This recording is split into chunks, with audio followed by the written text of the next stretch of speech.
Incoming transmission. Picture this. A recording studio somewhere far, far away.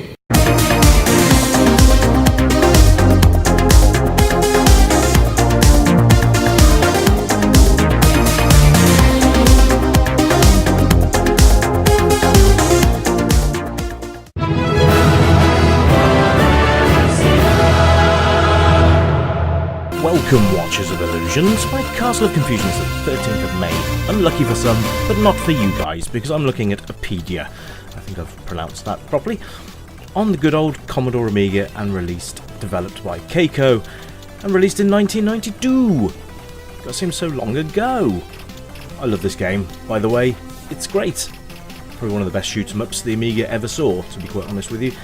And who would have thought that a bee going around shooting insects would have actually made for a decent game, but by God it did. And thankfully I got to play this back in the day, and it's just been an absolute joy to revisit this now. As you can see, I'm ploughing through this at the moment, which is great fun. You can see it's got like a power-up system going on at the bottom. Those flowers I'm collecting there will attribute to whatever I want to upgrade, so it's weapons, missiles, bombs, that sort of thing. So we'll look at that in just a moment, but the graphics on this are lush. Look at them. Look at them. Smooth scrolling. Very pretty backdrops. You can see there we're in a garden at the moment, which is really nice. I think there's 5 stages in all for this game, which will enable you to plough through yourselves.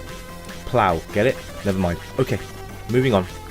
The soundtrack in this game is absolutely phenomenally good. And by Chris Hülsbeck as well, just in case you were wondering who composed this magnificent theme tune.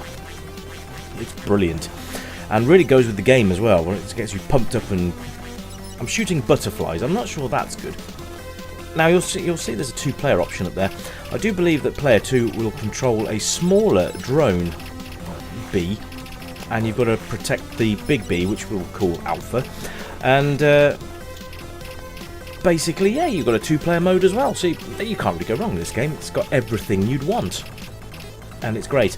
Supports 2-button joysticks as well, by the way, and game pads, which you have the option to change in the game menu options at the start. So, more the merrier with the options, please. Shame that we didn't get more options like that on the Amiga, because game pads, you know, you could use a Sega pad on an Amiga. The joystick port was the same. So how cool would that have been? Mega Drive pad or something like that, with a few more buttons than the Amiga standard joysticks had to offer. Although a lot of joysticks actually did have 2 joystick buttons. But there weren't that many games that utilised both of them, but I digress. So, we'll look at controls. It's the standard up, down, left, right, and shoot and select, which is power select, by the way, which we're going to draw back now down to the bottom of the screen. As you can see there, we have various things. You can see I've selected bombs, so you can drop those on the ground units. You can fly quite close to the ground as well to dish out some punishment, but each one will be different. The first one is your speed up. Reminds me of Project X a little bit, actually, the system on this, or Salamander, or Nemesis, or any of those sort of games. You'll be familiar with those immediately, which is always nice.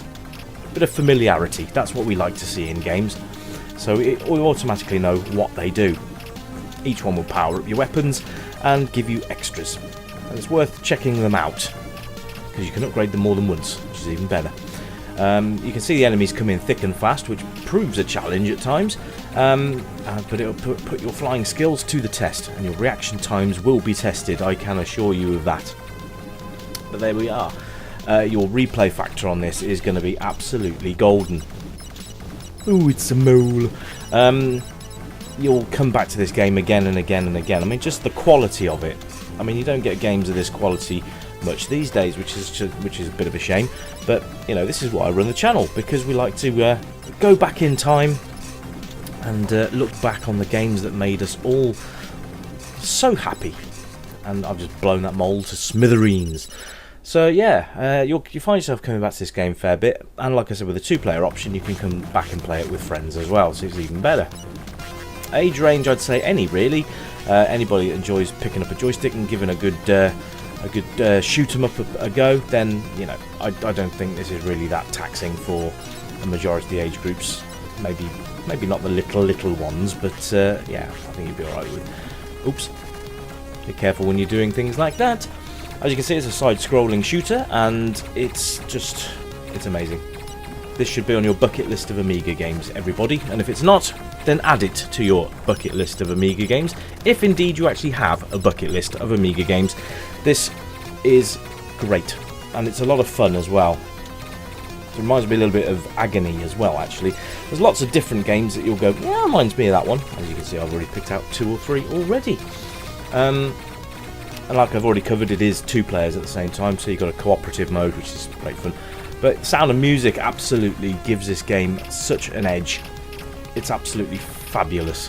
So all in all, Apidya is one of those games, and it's going to score a top mark, which not a lot of games do, because there are normally faults in them, but I can't really fault this game, so there we go. Anyway, hello to all of you new subscribers out there, hello to existing subscribers. You're all awesome, and I hope you're having a lovely week so far. I'll be back very soon with a brand new review. You take it easy, keep it retro, and bye for now.